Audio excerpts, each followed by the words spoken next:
Lucas capítulo 7 versículos 1 a 20. E, depois de concluir todos estes discursos para a audiência do povo, entrou em Cafarnaum.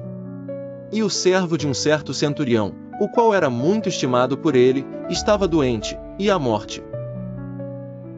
E, quando ouviu falar de Jesus, enviou-lhe uns anciãos dos judeus, rogando-lhe que viesse curar o seu servo.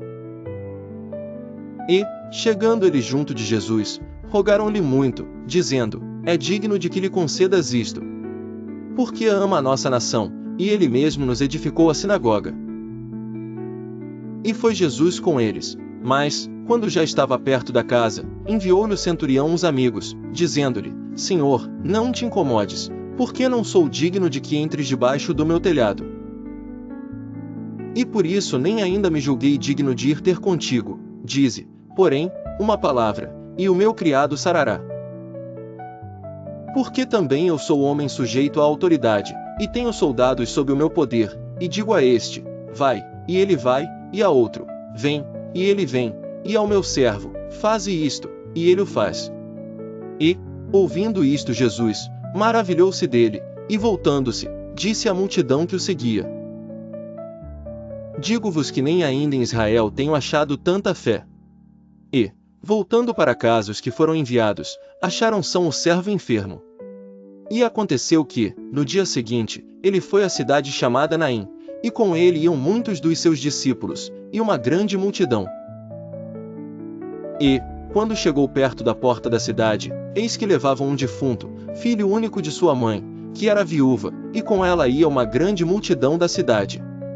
E, vendo-a, o Senhor moveu-se de íntima compaixão por ela, e disse-lhe: não chores.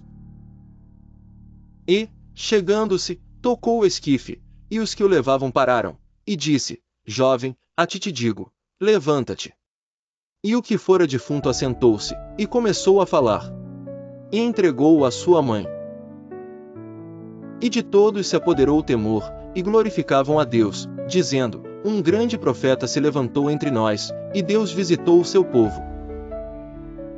E correu dele esta fama por toda a Judéia e por toda a terra circunvizinha. E os discípulos de João anunciaram-lhe todas estas coisas. E João, chamando 2 dos seus discípulos, enviou-os a Jesus, dizendo: és tu aquele que havia de vir, ou esperamos outro? E, quando aqueles homens chegaram junto dele, disseram: João o Batista enviou-nos a perguntar-te: és tu aquele que havia de vir, ou esperamos outro? E, na mesma hora, curou muitos de enfermidades, e males, e espíritos maus, e deu vista a muitos cegos. Respondendo, então, Jesus, disse-lhes: ide, e anunciai a João o que tendes visto e ouvido, que os cegos veem, os coxos andam, os leprosos são purificados, os surdos ouvem, os mortos são ressuscitados e aos pobres anuncia-se o Evangelho. E bem-aventurado é aquele que em mim não se escandalizar. E, tendo-se retirado os mensageiros de João, começou a dizer à multidão acerca de João: que saístes a ver no deserto? Uma cana abalada pelo vento? Mas que saístes a ver? Um homem trajado de vestes delicadas? Eis que os que andam com preciosas vestiduras, e em delícias, estão nos passos reais.